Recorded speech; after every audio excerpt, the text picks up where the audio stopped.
नाज़रीन अस्सलाम वालेकुम। नाज़रीन बहुत हफ्तों के बाद जनाब पाकिस्तान के एक्स प्राइम मिनिस्टर जनाब मोहतरम नवाज शरीफ साहब जो हैं वो एक बार फिर ट्विटर के ज़रिए मंजर पे सियासी मंजरनामे पे पाकिस्तान के रूनुमा हुए हैं और उन्होंने 3 ट्वीट किए हैं और वो जो तीनों ट्वीट हैं बड़े ताबड़तोड़ किस्म के उन्होंने किए हैं, जिसमें उन्होंने ये भी इल्ज़ाम लगाया कहा है तकरीबन कि आज़ाद कश्मीर में हमने तो इतने वोट लिए और हमें इतनी सीटें मिली, 5 लाख हमने वोट लिए लेकिन हमें सिर्फ 6 सीटें मिली और PTI ने 6 लाख वोट लिए और उन्हें 26 सीटें मिल गई। तो बेसिकली वो कह रहे हैं कि आज़ाद कश्मीर के जो इंतखाबात हैं उस पर भी उन्होंने शकूक का इजहार किया, ये इल्ज़ाम लगाया कि सही इंतखाबात नहीं हुए और उसके अलावा उन्होंने महंगाई की बात की है। लेकिन इन दोनों ट्वीट्स की जो आपको स्क्रीन पर शायद प्रोड्यूसर सब दिखा रहे हैं उनकी कम अहमियत है। जिस ट्वीट ने तूफ़ान मचाया है पाकिस्तान के मीडिया हल्के में, जिसके हवाले से अखबारात ने इदारियाँ लिख दी हैं, ख़बरें बन गई हैं बहुत सी, हर अखबार ने कुछ ना कुछ उसके बारे में लिखा है, वो उनका तीसरा ट्वीट है जिसमें उन्होंने ये कहा है कि ये जदोजहद जो हमारी है, ये जदोजहद महज चंद सीटों की हार जीत के लिए नहीं है बल्कि आइन शिकनों की ग़ुलामी से निजात के लिए है और अपनी इज़्ज़त नफ्स पे समझौते के बगैर तारीख़ की दुरुस्त समेत में खड़े होने के लिए है। मुस्लिम लीग और आवाम के दरमियान खलीज डालने की कोई कोशिश कामयाब नहीं होगी। अब देखने में बज़ाहिरन ये भी ऐसा ही एक आइडियलिस्टिक किस्म की पोजीशन लगती है, लेकिन अंग्रेज़ी के अखबारात ने, उर्दू के अखबारात ने इसको कोई बहुत आइडियलिस्टिक पोजीशन के तौर पे ताबीर नहीं किया।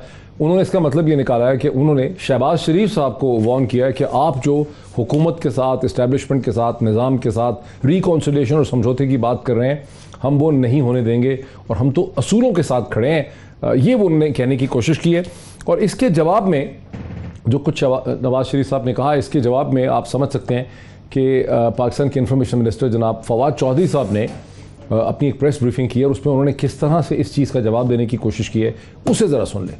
ये अभी शहबाज शरीफ साहब ने बयान दिया कि वो उस पर आगे चलने को तैयार हैं, ये खुशाइन बयान था। कुछ लोग हैं जो इस ऐवान का हिस्सा नहीं है, जैसे नवाज शरीफ हैं, फजलुर रहमान हैं, मरियम नवाज हैं और कुछ लोग हैं, वो इस निज़ाम को ताकतवर होता नहीं देखना चाहते। वो तो चाहते हैं निज़ाम तलपट हो, निज़ाम बिगड़े और हमें मौका मिले। और PMLN के अंदर भी और पीपल्स पार्टी के अंदर भी लोग हैं जो कि निज़ाम का हिस्सा है, वो निज़ाम को स्ट्रेंथन करना चाहते हैं। हम जो पार्लियामान के अंदर लीडर्स हैं हम उनसे बात करेंगे, जो पार्लियामान से बाहर लीडर हैं उनसे हम बात नहीं करेंगे। नाज़रीन देखें, जहाँ नवाज शरीफ साहब ने एक असूल का सहारा लेने की कोशिश की या सियासत में एक असूल को उन्होंने वज़ा करने की कोशिश की, और बात है कि मेरा नाकिस किस्म का तजर्बा ये है पाकिस्तानी सियासत का, यहाँ कोई असूल मैंने देखा नहीं है। जब से मैं पैदा हुआ मरते दम तक मुझे कोई असूल नज़र नहीं आएगा, लेकिन बहरहाल उन्होंने एक असूल का सहारा लेने की कोशिश की। जवाब में इंफॉर्मेशन मिनिस्टर ने एक दूसरा असूल निकाला है। उन्होंने ये कहा है कि कुछ फोर्सेस पार्लियामेंट्री हैं, वो निज़ाम का हिस्सा हैं, बाकी बहुत से लोग जो हैं निज़ाम का हिस्सा ही नहीं है। तो नवाज शरीफ साहब, मोहतरमा मरियम नवाज साहिबा, मौलाना फजल रहमान एक्स्ट्रा पार्लियामेंट्री फोर्सेस हैं। ये भी ज़ाहिर है फवाद चौधरी साहब की दी हुई एक डेफिनेशन है। और हो क्या रहा है, क्या वाकई शहबाज शरीफ और नवाज शरीफ साहब के दरम्यान में इतनी बड़ी खलीज है जितनी क्या मीडिया कह रहा है, ये नज़र आ रही है यहाँ से? और ये पार्लियामेंट्री वर्सेस एक्स्ट्रा पार्लियामेंट्री क्या है मामला, इस पे बात करते हैं, यहीं से बात का आगाज़ करते हैं। मुझे बहुत ही डिस्टिंग्विश पैनल ज्वाइन करेगा। मेरे साथ स्टूडियोज़ में तशरीफ़ रखती हैं जनाब बैरिस्टर मलिका बुखारी साहिबा, पाकिस्तान तहरीक इंसाफ की रहनुमा हैं, पार्लियामेंट्री MNA भी हैं, पार्लियामेंट्री लॉ एंड जस्टिस की उसकी कमेटी में हैं और क्वीन मदर स्कॉलर हैं। मुझे PMLN से सीनियर रहनुमा जनाब राना तनवीर हुसैन साहब ज्वाइन कर रहे हैं एक वीडियो लिंक के ज़रिए, और पाकिस्तान के बहुत ही नामवर सहाफ़ी जनाब मुजीब बहन शामी साहब, कॉलमनिस्ट और सहाफ़ी जो हैं मुझे ज्वाइन कर सकेंगे एक फ़ोन लाइन पे। तो a very warm welcome to all my guest. अगर मैं सबसे पहले पूछ सकूँ राना तनवीर हुसैन साहब, चूँकि PMLN ही का मामला है, इससे पहले किसी और की तरफ चलूँ, नवाज शरीफ साहब का जो तीसरा ट्वीट है जिसका मतलब हमारे अंग्रेज़ी के अखबार के इदारियों उन्होंने यही निकाला है कि वो शहबाज शरीफ साहब को तंबीह कर रहे हैं, शहबाज शरीफ साहब को वार्निंग कर रहे हैं, उनको उन्होंने नोटिस पर रखा है। इसके बारे में आपका क्या रद्द-ए-अमल? थैंक यू भाई साहब। मैं एक बात आपको क्लियर कर दूं कि मीडिया के या मीडिया कुछ लोगों की बड़ी कोशिश है डे वन से, उनको टास्क मिला है या कुछ और तरह के उनके अज़ाइम है कि PMLN में किसी न किसी तरीके से कोई कन्फ्यूजन क्रिएट किया जाए और उनके जो स्टेटमेंट्स होती हैं उनकी इंटरप्रिटेशन अपने हिसाब से की जाए। और यही बात है जो 2 बयानियों वाली बात लेके चले और 2 बयानियों की बात करते रहे। हालांकि मैंने कई दफ़ा कहा है कि बड़ी सिंपल सी बात है कि हम बात करते क्या हैं कि वोट को इज़्ज़त दो, और वोट को इज्जत दो एक नारा बना है, लेकिन इंटरप्रिटेशन उसकी अगर मज़ीद आप सुनना चाहें, मैं कहता हूँ सबको कि वो ये है कि वोट को इज्जत दो का मतलब साफ शफाफ एक फेयर एंड फ्री इलेक्शन हो और विदाउट इंटरवेंशन हो, इंटरफेरेंस ना हो, और जिसको लोग वोट डालें उसका वोट निकले, उसको जो मैंडेट जिसको मिले लोगों का उनका। लेकिन इसी तरह ये बात जो आज हो रही है, लेकिन ट्वीट तो मीडिया ने नहीं किया, ट्वीट तो नवाज शरीफ साहब ने किए हैं। नहीं, उसकी इंटरप्रिटेशन जो ट्वीट तो नवाज शरीफ साहब ने किए हैं, ये तो उनके अपने हैंडल से हुए हैं कि मीडिया में तो किसी ने नहीं किया ट्वीट। जी पीरजादा साहब, यही मैं कह रहा हूँ कि ट्वीट दोनों ने किया है, इंटरप्रिटेशन ये कर रहे हैं। उन्होंने कहा क्या है, उन्होंने रीइटरेट किया है वही अपनी पोजीशन जो डे वन से थी कि हम चाहते हैं कि कॉन्स्टिट्यूशन की अपराइट उनको अपहोल्ड किया जाए, कॉन्स्टिट्यूशन के मुताबिक रूल ऑफ लॉ हो और साफ शफाफ इलेक्शन हो, एक साफ सुथरा इलेक्शन हो। शहबाज शरीफ साहब क्यों नहीं कहते सब कुछ? क्यों नहीं कहते? वो कहते हैं, इससे तो ये जो जुमला है ना कि ये आइन शिकनों की गुलामी से निजात के लिए है, ये शहबाज शरीफ साहब क्यों नहीं कहते? उनको आती नहीं उर्दू, क्या मसला है?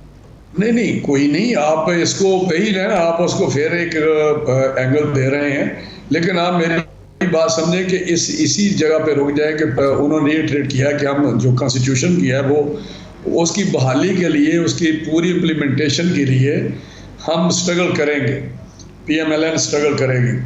तो ये आप तो आइन सस्पेंडेड है जी, बिल्कुल। आप देखें ना इस वक्त है क्या, सस्पेंडेड तो नहीं है, आप तो ऐसे आपकी बात से लगा कि आइन सस्पेंडेड तो नहीं है, लेकिन किसी तरीके से भी कॉन्स्टिट्यूशन हमें कहीं नजर नहीं आता इन ट्रू स्पिरिट, उस पर अमल नहीं हो रहा। लेकिन अब इस वक्त जो है सेटअप, जिस निज़ाम की बात आप चौधरी साहब का आप सुनाया है आपने, उसमें बड़ी क्लियर बात है कि आप क्या समझते हैं कि वो कहते हैं जी। जरा शामी साहब को आने दें इसमें, शामी साहब को इसमें आने दें। मैं मलिका को भी मैं वार्न कर रहा हूं कि आपने कहा है कि इनकी हुकूमत पूरी तरह से कॉन्स्टिट्यूशनल नहीं है, गैर आइनी किस्म की हुकूमत है।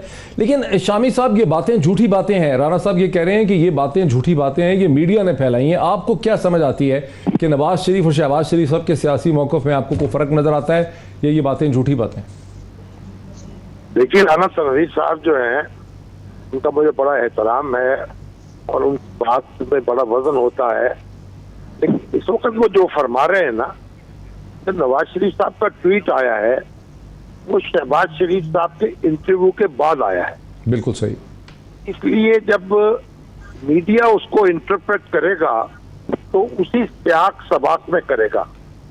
हो सकता है कि राना साहब इससे इत्तेफाक ना करते हों और उनके पास अपने दलाइल मौजूद हों, लेकिन जिस तरह तज्जिया होता है, जिस तरह हम जायजा लेते हैं वाकयात का, तो उसमें तो फिर आप इन दोनों जो बयानात हैं, उनका ट्वीट और उनका इंटरव्यू, इनको एक दूसरे से अलग नहीं किया जा सकता। सही। एक दूसरे के साथ पढ़ा जाएगा और फिर मतलब उसका यही लिया जाएगा कि नवाज शरीफ साहब जो हैं वो शहबाज शरीफ साहब की जरा सरदनश कर रहे हैं या उनको मुतनफ़्फ़ि कर रहे हैं कि वो जो बयानिया उनका है वो उनको इस वक्त कुछ पसंद नहीं आ रहा, और वो कह रहे हैं कि ये जो मामला इलेक्शन का नहीं है, गोया हार जीत का नहीं है, ये तारीख में मुकाम बनाने का है और सही तरफ खड़े होने का है।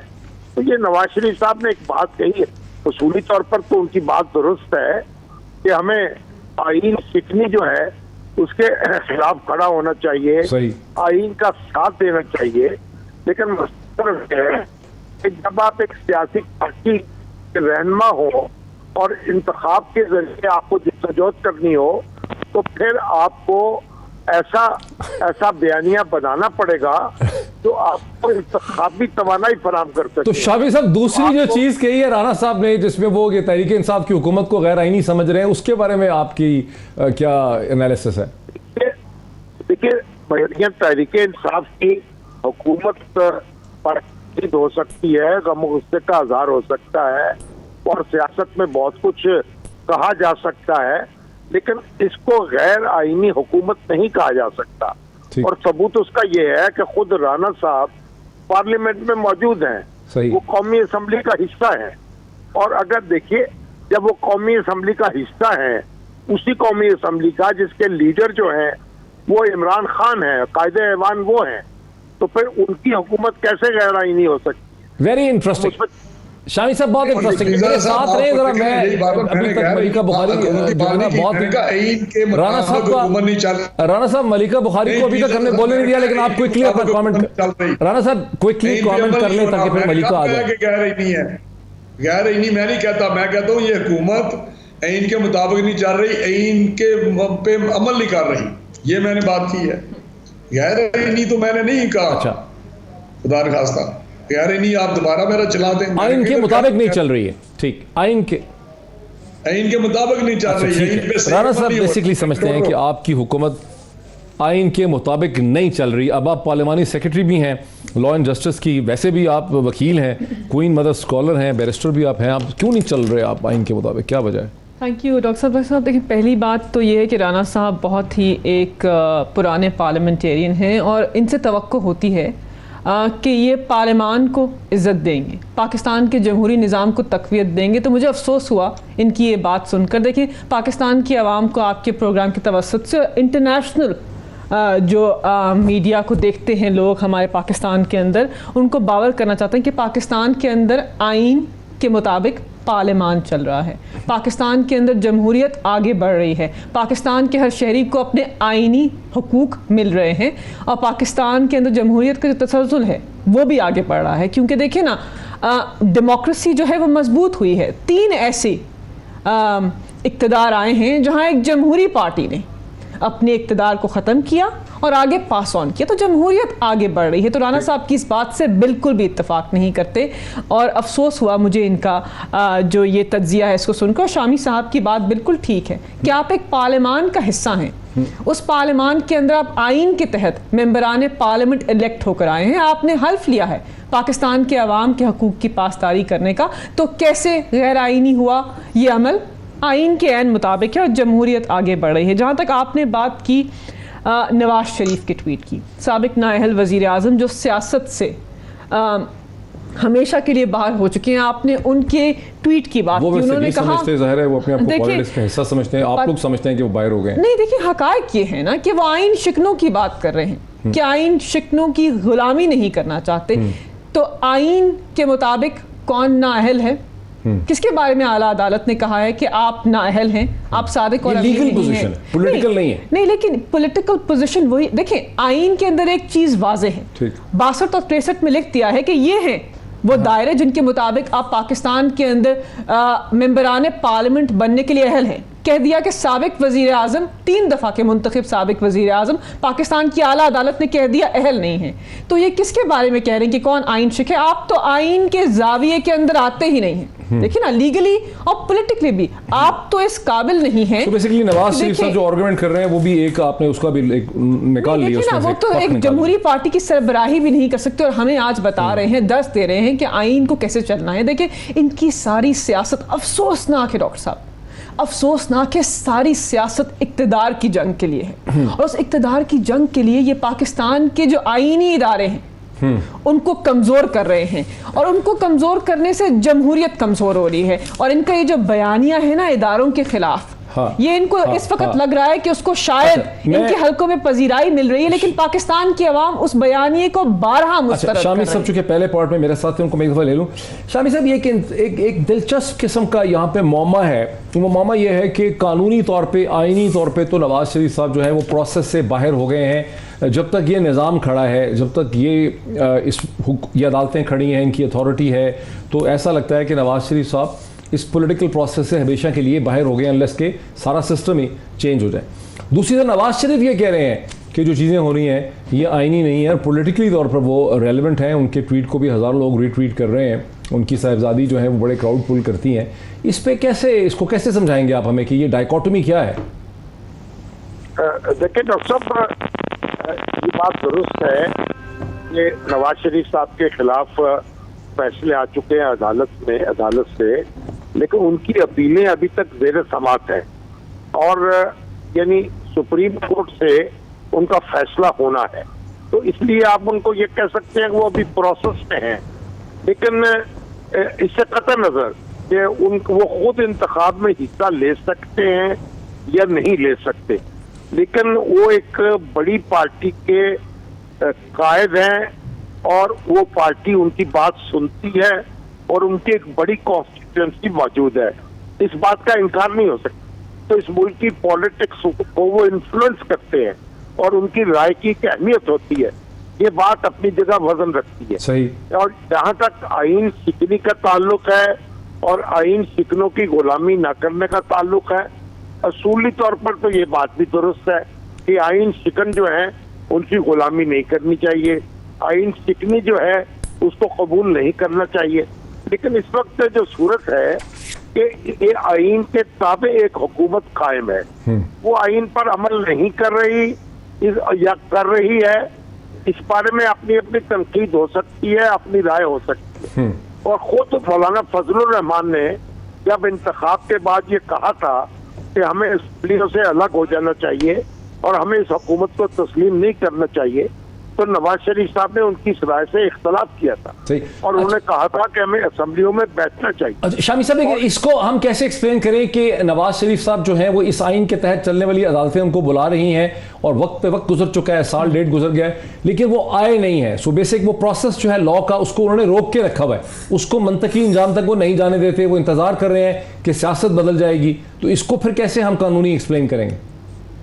देखिए, सब तो उनका मौक़िफ़ तो ये है कि वो अपनी सेहत की खराबी की वजह से अदालत की इजाज़त के साथ वहाँ गए हैं और जब तक उनको डॉक्टर इजाज़त नहीं देंगे वापस नहीं आएंगे, ये उनका मौक़िफ़ है। अब इसमें कितना आपको किसी को ये कबूल हो या ना हो, लेकिन ये अपनी जगह उनको वो ही यही जाहिर करते हैं। तो वो अब इस वक्त बीमार हैं और इलाज के लिए वहाँ मुकीम है। लेकिन पाकिस्तान के अंदर बहुत कई दफा हम ऐसा देख चुके हैं कि कई लीडर हमारे बाहर रहे, खुद नवाज शरीफ साहब भी वो बाहर रहे, बैरून मुल्क जाना पड़ा उनको, उनके खिलाफ अदालतों से फैसले हुए और फिर वो फैसले रिवर्स हुए और उनका मौक़िफ़ जो है उसको तस्लीम कर लिया गया। मोहतरमा बेनज़ीर भुट्टो जो थी वो मुल्क से बाहर रही, उनके खिलाफ फैसले हुए लेकिन वो फिर फैसले रिवर्स हुए। सही है। और वो वापस आई। ठीक तो है, सियासत तो पाकिस्तानी सियासत ऐसी ही है। मैं ब्रेक ले लूं शामी साहब, मैं ब्रेक ले लूं, लाइव प्रोग्राम है। बहुत शुक्रिया शामी साहब, हमारे साथ पाकिस्तान के मुमताज़ सहाफ़ी और तज्ज़ियाकार थे। एक ब्रेक के बाद इस बात को आगे बढ़ाते हैं कि नवाज शरीफ साहब इंतजार कर रहे हैं कि फिर 2007 की घड़ी वापस आएगी, सारा निज़ाम बैठ जाएगा और वो सुरखरू हो जाएंगे। एक ब्रेक के बाद मजीद बात करते हैं आफ्टर ब्रेक। नाज़रीन, वेलकम बैक। सीधे चलता हूँ मैं जनाब राना तनवीर हुसैन साहब की तरफ। राना साहब, खासा कुछ कह गए जाते जाते मुजीबुर रहमान शामी साहब कि एक आइनी हुकूमत है, एक आइन के तहत चल रही है, चीज़ें पूरी हो ना हो, इस हुकूमत का आप हिस्सा हैं, आपकी तनकीद आखिर है क्या? देखें पीज़ा साहब, वही बात मैंने जो बात की शायद समझ नहीं आई या समझने की कोशिश नहीं की गई। मैंने आपके बीच में भी कह दिया था कि मैंने एक लफ्ज़ भी नहीं कहा कि गैर आइनी है। मैंने कहा कि हम चाहते हैं कि हुकूमत आइन और कानून के मुताबिक चले और पाकिस्तान में एक फेयर एंड फ्री इलेक्शन होना चाहिए, साफ़ सुथरा इलेक्शन, और जिसको भी वोट मिले, लोग अवाम जिसको भी वोट दे उसकी हुकूमत बने। ये बड़ी सिंपल सी बात है, जिससे किसी को भी इख्तलाफ नहीं, किसी भी पॉलिटिकल पार्टी को, इंक्लूडिंग PTI। अब रही बात कि हो क्या रहा है, अभी मलाइका साहबा ने बड़ी बात की, उन्होंने कहा कि बड़े आइन और कानून के मुताबिक हम चल रहे हैं। पार्लियामेंट की आप बात कर रहे हैं, पार्लियामेंट को मैं अंडरमाइन अगर कर रहे हैं तो पार्लियामेंट को ये अंडरमाइन कर रहे हैं। पार्लियामेंट की इस वक्त जो पोजीशन की हुई है इन्होंने, वो ज़ीरो की हुई है। ये वो तमाम काम कर रहे हैं जो आइन में दिए हुए हैं पार्लियामेंट का फंक्शन, लेकिन वो किसी और तरीके से कर रहे हैं। रूल्स, हत्ता कि आइन तो दूर की बात है, रूल्स के मुताबिक भी नहीं चल रही है जो पार्लियामेंट इस वक्त की पार्लियामेंट है। तो इसलिए हम कहते हैं कि पार्लियामेंट को या पूरे सिस्टम को इनके मुताबिक चलाया जाए। अभी आप बात करते हैं कि जी ये आज़ाद कश्मीर का इलेक्शन, दूसरा इलेक्शन धांधली का हम कहते हैं, उसकी एक हिस्ट्री है। 2018 के इलेक्शन हुए, उसके बाद जितने भी इलेक्शन हुए, जब ज़िमनी इलेक्शन हुए, डस्का वाला और दूसरे वज़ीराबाद, या जितने भी इलेक्शन थे वहाँ क्या क्या कोशिश नहीं हुई, किस तरह के मामला हुए। अगर आप जोड़ते हैं कि पिछली शहबाज साहब की बात को और ट्वीट को, तो इन तमाम वाक़यात को भी इकट्ठा करके जोड़ें, फिर हमारे मौक़िफ़ को देखें क्या हम दुरुस्त कह रहे हैं या नहीं दुरुस्त कह रहे। तो सिर्फ बात यह है कि एक ऐसी पार्टी जो इस वक्त नारा लगा रही है शफाफियत का इलेक्शन में और इंट्रोड्यूस कराना चाहती है रिफॉर्म्स, तो ये लंबी, फिर मेरे पास मुझे आप टाइम नहीं देते क्योंकि हो नहीं सकता, ये ऐसे प्रोग्राम होते हैं, लोग सारे बैठे होते हैं और टाइम आप थोड़ा थोड़ा देते हैं। जब आप शफाफियत की बात करते हैं तो फिर आपकी कंडक्ट से, आपके उस अमल से, आपके उस तरीक़ेकार से जो 2018 के बाद के इलेक्शन हुए हैं, ज़िमनी इलेक्शन गिलगित बल्तिस्तान में या कश्मीर में, वहाँ रिफ्लेक्ट होनी चाहिए आपकी नीयत। वहाँ पे आपकी नीयत तो ये है कि आप धुंध में बंदे गायब हो जाते हैं, प्रिजाइडिंग ऑफिसर, ये रिफ्लेक्ट कर रही है कि आप शफाफियत नहीं चाहते, आप राणा साहब आप और मलिका बुखारी ही हैं इस प्रोग्राम में। अच्छा, मैं मेरी बात मुकम्मल होने देना। तीसरा अगर है ही नहीं है, अब मेरी बात, लेकिन एक सवाल आता है कि आजाद कश्मीर में तो जिसकी भी हुकूमत होती है राणा साहब वही जीत जाता है।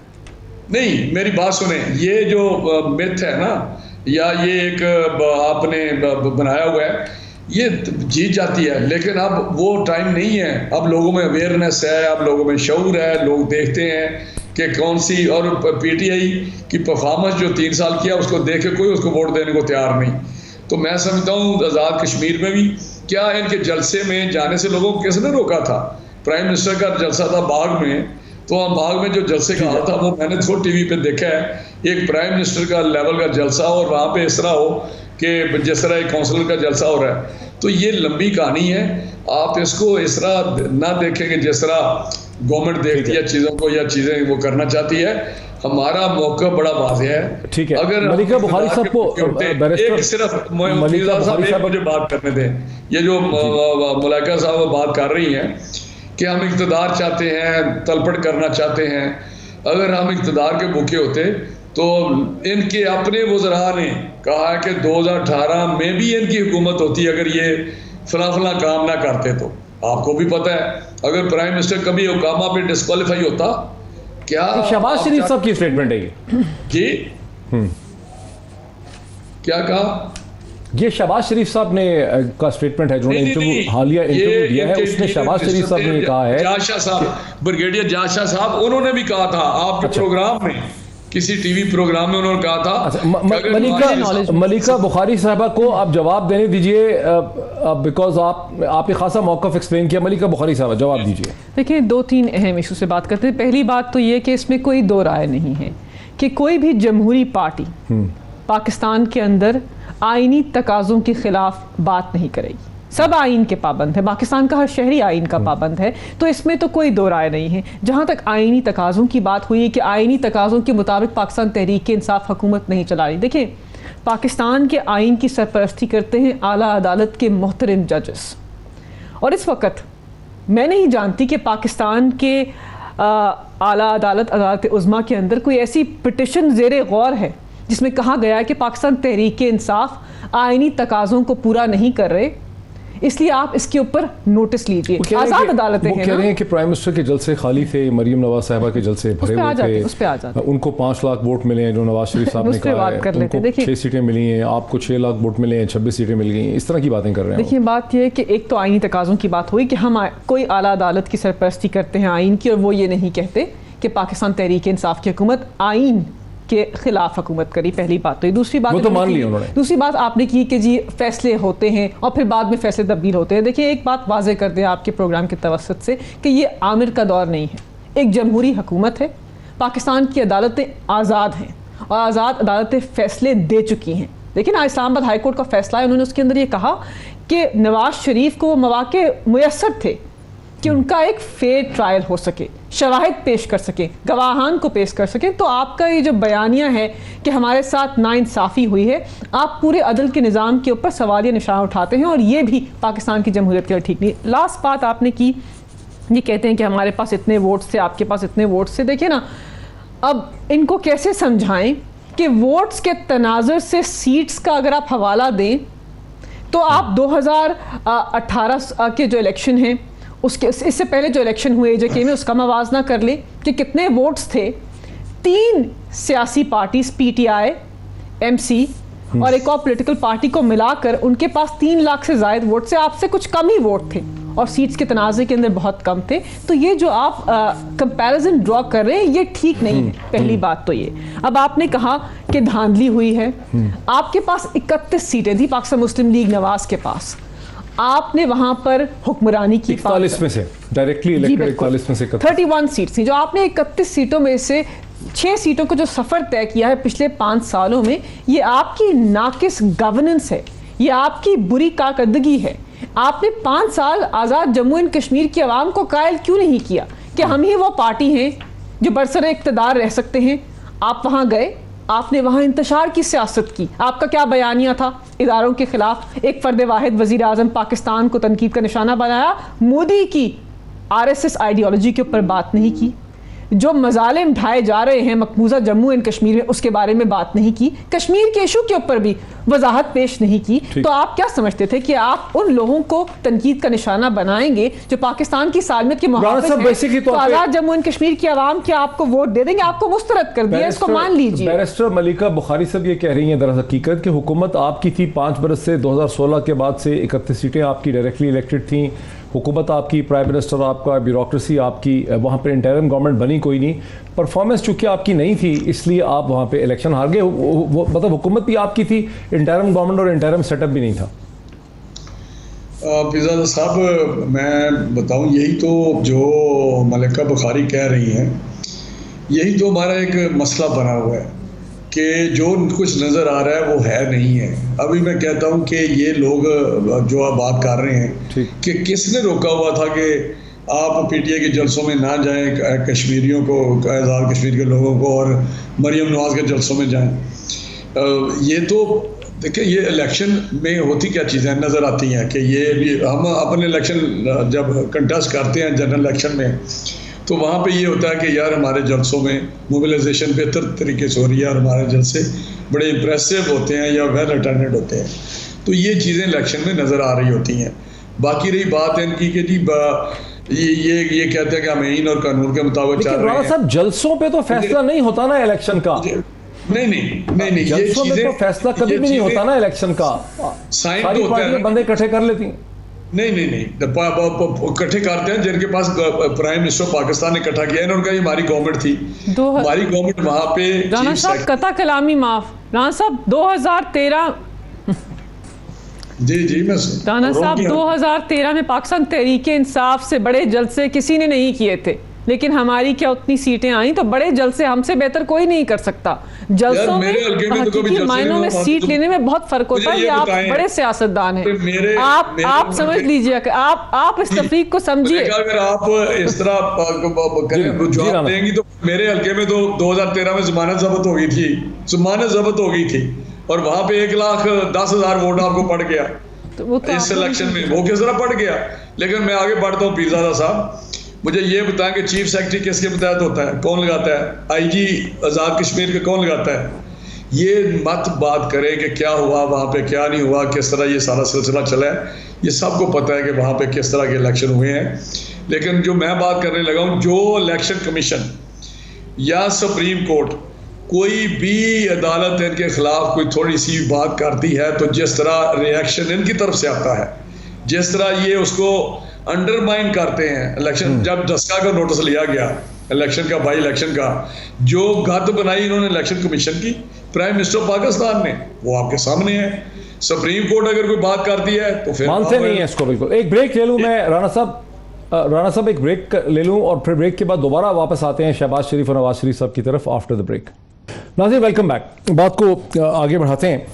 देखिए, हम अगर इसको इस तरह से देखें कि नवाज शरीफ साहब एक बहुत ही इंटेलिजेंट, स्मार्ट, रियल पॉलिटिशियन, माहिर हैं। पाकिस्तान की तारीख में उनकी गहरी नज़र है। वो 2000 में बाहर चले गए डील करके, 7 साल बाहर बैठे, बाहर से उनको सियासत करने का मौका मिला, फिर एक लॉयर्स कैंपेन चली, मुशर्रफ और पूरा निज़ाम कमज़ोर हो गया। नवाज शरीफ साहब वापस आए, अदालतें उनके साथ थीं, उन्होंने अपने डिसीजन ओवरटर्न कर ली। अब वो फिर तकरीबन 2 बरस उनको हो जाएंगे अक्टूबर 2021 में। वो इंतज़ार कर रहे हैं कि सिस्टम मेल्ट डाउन कर जाए। ये उनकी थिंकिंग है और इसी हिसाब से वो ऑपरेट कर रहे हैं और बाहर से प्रेशर डाल रहे हैं। देखिए डॉक्टर साहब, पहली बात तो ये कि नवाज शरीफ ज़ातियात की इनफरादी सियासत करते हैं जो उनकी और उनकी बेटी को फ़ायदेमंद हो। नहीं, ये स्मार्ट है कि नहीं? इससे देखिए, नहीं, मुझे लगता है कि इनकी जो सियासत है वो इंतशार की सियासत है, इदारों को कमज़ोर करने की, जमहूरी निज़ाम को कमज़ोर करने की और सेल्फिश तरीके की सियासत कर रहे हैं। This is not smart. आप पाकिस्तान के जमहूरी निज़ाम को लंदन से बैठ के उनके जाविये से स्मार्ट होगा, लेकिन मैं आपको बताती हूँ, क्योंकि देखिए 2000 जिस वक्त वो पहले एक तहरीर नामे का सहारा लेकर वापस गए और अब की अदालतों में बहुत फ़र्क आ चुका है। जैसे आपने खुद निशानदही की कि एक अदलिया की आज़ादी की बहुत लंबी तहरीक चली थी, पाकिस्तान की आवाम ने, पाकिस्तान के वकला ने, पाकिस्तान की सियासी पार्टीज़ ने एक तहरीक चलाई, अदलिया को आज़ाद किया, अदलिया को बावकार किया, अदलिया के मनसब को तक़वियत दी। तो एक जमहूरी निज़ाम के अंदर जब आज़ाद अदालत एक फ़ैसला करती है, अदालत उज़्मा पाकिस्तान के आइन की तशरीह करते हैं, तो फिर उससे हटना, अदालत फैसला कर नहीं पा रही है, वो बाहर चले गए, केस आगे चल नहीं रहा। देखिए एक फैसला तो हो चुका ना, ये तो तय हो चुका कि साबिक वजीर आज़म जो हैं वो नाअहल हैं, ताहयात नाअहल हैं। पाकिस्तान के आइन में ये लिखा है, अदालत ने तशरीह भी कर दी है कि आपने एक भी, देखिए ना, ये कंपेयर करते हैं केसेस को। आप पनामा केस को फॉलो कर रहे थे, एक कोई ऐसा शवाहिद इन्होंने पेश नहीं किया, एक शवाहिद जिससे ये बता सकें कि भाई मेरी आमदन के मुताबिक असासे क्यों हैं, एवन फील्ड प्रॉपर्टीज़ को हम क्यों ओन करते हैं। कतरी खत आ गया, कोई स्प्रेडशीट आ गई, डिफरेंट चीज़ों का सहारा लिया, लेकिन कभी नहीं बताया कि हमारी मलकियत में ये प्रॉपर्टीज़ कैसे आईं।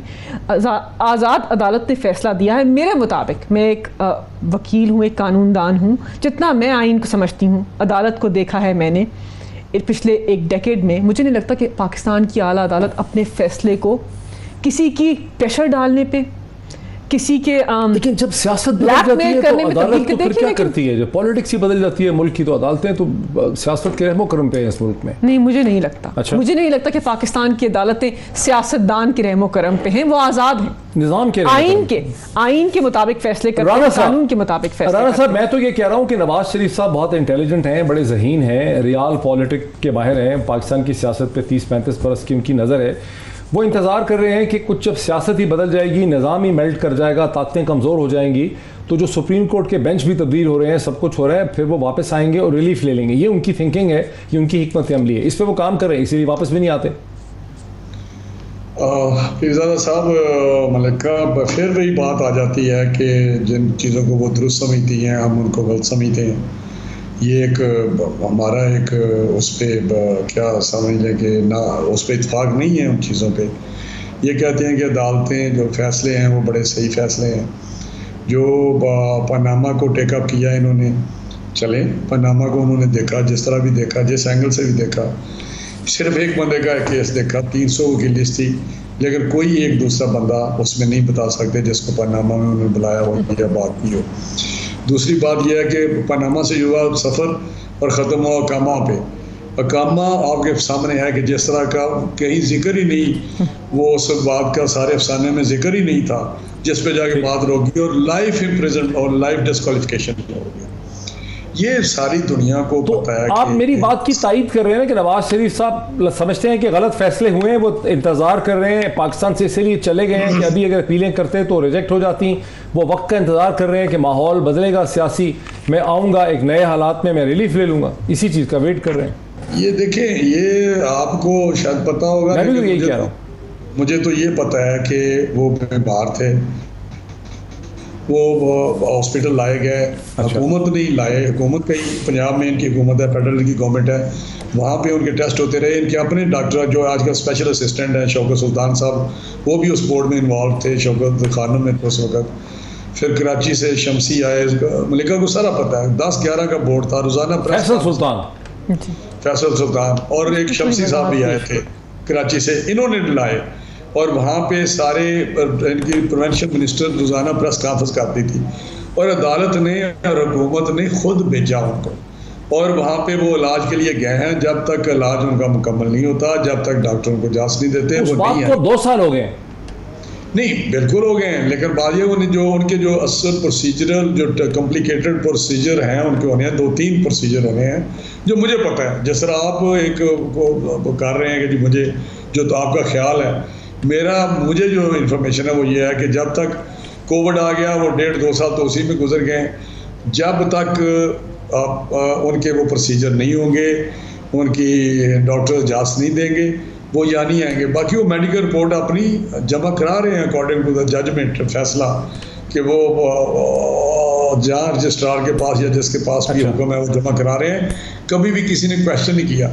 इलेक्शन चीफ जो हाई कमिश्नर है इनका है, वहाँ पे जो इस वक्त लेकिन कोई एविडेंस तो नहीं देखी हमने कि उन्होंने कोई किसी मुस्तनद इदारे की मेडिकल रिपोर्ट दी हो, वरना फिर अदालतें उनको एब्सकॉन्डर ना करार देती थी। ऐसा तो कोई नहीं हुआ राना साहब, कोई मेडिकल रिपोर्ट, सर्टिफिकेशन, किसी केयर हॉस्पिटल, ऐसा तो कोई एविडेंस नहीं आई। नहीं, वो तो उस तनाज़ुर पे अदालत चल रही है कि जो इन्होंने 4 हफ्ते की बात की थी, लेकिन अब उनकी एक्सटेंशन दें, अदालत ने देनी है। अपना रिव्यू 8 हफ्ते थे या 4 हफ्ते थे, लेकिन जब उसकी पे दोबारा उन्होंने करना है फैसला कि हाँ ये रिपोर्टें हैं तो हम इनको एक्सटेंशन देते हैं, वहाँ पे इलाज कराएं, तो वो नहीं दे रहे। क्यों नहीं दे रहे, ये आपको पता ही है। जिस तरह के मामलात हैं उस पर मैं ज़्यादा नहीं बात करना चाहता, सभी को पता है। आज या कल मलिका मुझे बताएगी कि इंडिया के चीफ जस्टिस ने, इंडिया के यूनियन का जो वहाँ चीफ जस्टिस है, उसने लिखा है कि हमारे जजेस साहिबान अफसरान या बहुत फैसले इस तरह कर रहे हैं जिस तरह वो बादशाह है। ये मलिका के मुताबिक तो यही है ना कि अगर वो जो हमारी मैं जरा मलिका बुखारी साहब के पास एक और किस्म का सवाल लेके आऊँ। मलिका बुखारी साहब, आप लोग भी इस सूरत हाल को एंजॉय कर रहे हैं। नवाज शरीफ साहब की बीमारी को कोई आपने सीरियसली चैलेंज नहीं किया। आप चाहते तो खप डाल देते, आप चाहते तो हर रोज़ मेडिकल सर्टिफिकेशन मांगते, आप चाहते तो रोज़ ख़त लिखते कि हमें बताया जाए कि कौन से उनके टेस्ट हुए हैं, वो किस टर्शरी केयर हॉस्पिटल में। आप भी चाहते हैं कि नवाज शरीफ साहब बाहर रहें। वो ओकेजनली 4 हफ्ते के बाद एक ट्वीट कर देते हैं, 2 दिन फवाद चौधरी, और आप लोग उसका जवाब देते हैं अल्लाह अल्लाह खैर सल्ला। आप लोग भी टाइम बाय कर रहे हैं कि नवाज शरीफ साहब बाहर रहें, बिकॉज उनकी भरल सियासत सड़क पे है, आप चाहते हैं बाहर रहें। दोनों तरफ यही पॉलिटिक्स। इस बात में और जाने भी आपने दिया, जब आपने जाने दिया आपको पता था कि वो बीमार नहीं। डॉक्टर साहब देखिए, पहली बात तो ये है कि आपका ये अपना तज़किया है, लेकिन मैं इससे इत्तेफाक नहीं करती। देखिए बात ये है कि साबिक वज़ीर आज़म को हमने क्यों जाने दिया, क्योंकि साबिक वज़ीर आज़म की चाहते थे कि वो चले जाए। डॉक्टर साहब मैं कंप्लीट करूँ, रिपोर्ट्स ऐसी थी, लगता था कि साबिक वज़ीर आज़म अगर एक कदम चलेंगे और पाकिस्तान की जेल में थोड़ा और अरसा रह गए तो खुदा न ख्वासा उनकी जो है तबीयत बहुत ख़राब हो जाएगी, और ऐसा कि उनकी जान को ख़तरा है। तो उनको इंसानी बुनियादों के ऊपर पाकिस्तान के मुंतखब वज़ीर आज़म ने सियासत से बालातर होकर जाने दिया। वो रिपोर्ट्स यही कहती थी। अब उसके बाद उनके भाई ने ज़मानत दी पाकिस्तान की अदालत को, लाहौर हाई कोर्ट को, कि मेरे भाई 4 हफ्ते के छोटे अरसे के लिए बाहर जा रहे हैं, और जैसे ही वो ठीक होंगे और ट्रीटमेंट के लिए जा रहे हैं, मैं उनको ज़मानत देता हूं कि वापस लेके आऊँगा। ज़मानत उन्होंने दी, लेकिन ज़मानत के ऊपर उन्होंने कंप्लाई नहीं किया उससे। डॉक्टर फैसल सुल्तान भी डॉक्टर हैं, और उस वक्त की रिपोर्ट से कहती थी। डॉक्टर यास्मीन राशिद साहिबा ने एक सवाल नहीं पूछा कि भाई नवाज शरीफ साहब ने एक भी दिन दाढ़ी नहीं रखी। अगर उनके प्लेटलेट काउंट 2-2.5 हज़ार रह गए थे तो वो शेव कैसे करते रहे? बिकॉज 2-2.5 हज़ार वाला बंदा अगर शेव करेगा और ब्लीडिंग हो जाएगी तो रोकेगा कैसे? बारीकियों में नहीं जाते, लेकिन ये बात है कि जब वो वहाँ गए उसके बाद आप लोग चाहते थे कि चले जाए। नहीं, हमने उनको इंसानी बुनियादों के ऊपर जाने दिया, और उसके ऊपर भी मीडिया ने हमारा एक ट्रायल किया। सियासी बुनियादों पर जाने दिया नहीं, इंसानी बुनियादों के ऊपर। लेकिन इन्होंने कहा कि वो रिपोर्ट सबमिट करते हैं और सेटिस्फैक्ट्री हैं। बिल्कुल भी नहीं है। पंजाब के अंदर मेडिकल बोर्ड्स बने, उनको कहा गया कि आप अपनी मेडिकल रिपोर्ट्स दें। जो मेडिकल रिपोर्ट्स दी उससे पंजाब के बोर्ड सेटिस्फाई नहीं हुए। अदालतों ने आपको कहा कि आप इश्तिहारी हैं। तो इस वक्त जिस चीज़ का आप सहारा, जिस बीमारी का सहारा ले रहे हैं, बज़ाहिर आपको बीमारी लाहक नहीं है, क्योंकि आप गोल्फ के पोलो मैचेस भी देख रहे हैं, आप घूम भी रहे हैं, आप लंदन की ताज़ा हवा को एंजॉय भी कर रहे हैं, तो लोग देख रहे हैं। और ये हमारे अदल के निज़ाम के ऊपर सवालिया निशान बन गया है कि हम इतने मजबूत नहीं हैं कि साबिक वज़ीर आज़म इश्तिहारी हो जाएं, साबिक वज़ीर आज़म कानून को तोड़ें, आइन को भी तोड़ दें, तो हम उनको वापस नहीं लेके आ सकते, बिकॉज हमारे और यूके के बीच में ऐसी कोई एक्सट्रेडिशन ट्रीटी इस वक्त नहीं है। तो ये कहना, इजाजत दी ना यूके की हुकूमत को किस मुंह से कहेंगे कि वापस आ जाए? आपने खुद लिख के दी इजाजत। देखिए, हमने उनको कहा है, हमने हर आईनी और कानूनी कोशिश की है कि साबिक वज़ीर आज़म को यहाँ लेकर आएँ, जो इश्तिहारी हैं, जो नाअहल हैं, और वो आकर अदालतों के अंदर अपने केस का सामना करें, जेल जाएं, अपनी मुद्दत कंप्लीट करें, और फिर पाकिस्तान की आवाम को, अदालतों को ये बताएं कि क्या उन्होंने कानून तोड़ा है, क्या उन्होंने करप्शन की है या नहीं की है। राना साहब, आप और हुकूमत दोनों मिलकर खेल रहे हैं, अवाम के साथ खिलवाड़ है ये सारा। आपको भी पता है, आपकी पार्टी को, कि नवाज शरीफ साहब बीमार नहीं है, बड़ी अच्छी जिंदगी गुजार रहे हैं, इनको भी पता है बीमार नहीं है। ये भी नहीं चाहते कि वापस आए, अवाम को बेवकूफ़ बनाने के लिए शोर मचाते हैं। वो भी नहीं चाहते कि मैं वापस आऊँ, खौमखा की मुसीबत होगी, राइट वक्त का, सही वक्त का दोनों साइडें इंतज़ार कर रही हैं? नहीं पीदा साहब, जिस तरह नवाज शरीफ साहब की कंट्रीब्यूशन है इस मुल्क के लिए, उन्होंने जिस तरह का मुल्क बनाया था, जिस तरह एक हर शोबे में मैं बात कर सकता हूँ, बहुत लंबी टाइम के लिए बात कर सकता हूँ, वो क्यों नहीं चाहेंगे कि मैं इधर आऊँ, अपना रोल अदा करूँ। और जो सही यहाँ डेमोक्रेसी है, जिसके लिए उनका ये एक है भी कि अदारे मजबूत हों, अदारे अपना काम करें, जो आइन में हदूद दिए हुए हैं वो जो लाइन ड्रा की है उसके अंदर आते हुए काम करें और मुल्क आगे बढ़े। तो मैं समझता हूँ कि उनके लिए ये वो सोच उनकी है, उस सोच के लिए वो काम कर रहे हैं और इस तरह पाकिस्तान में रह के भी करना चाहते हैं। लेकिन जब फिज़िकल कंडीशन आप किसके साथ भी हो, जब बहुत सारी मल्टीपल हेल्थ इश्यूज हों, तो उसके लिए फिजिकल कंडीशन इंप्रूव होगी तो तब वापस आएंगे। बहुत शुक्रिया राना तनवीर हुसैन साहब का, बैरिस्टर मलिका बुखारी साहबा का, इसी तरह पहले मुजीबुर रहमान शामी साहब का। सारी बहस आपने देखी, मैंने तरह तरह के सवालात भी उठाए हैं और फैसला नाज़रीन हमेशा की तरह आपका है कि आपको जवाब मिला कि नहीं। फैसला आपका, फिर आपसे मुलाकात होती। बहुत शुक्रिया।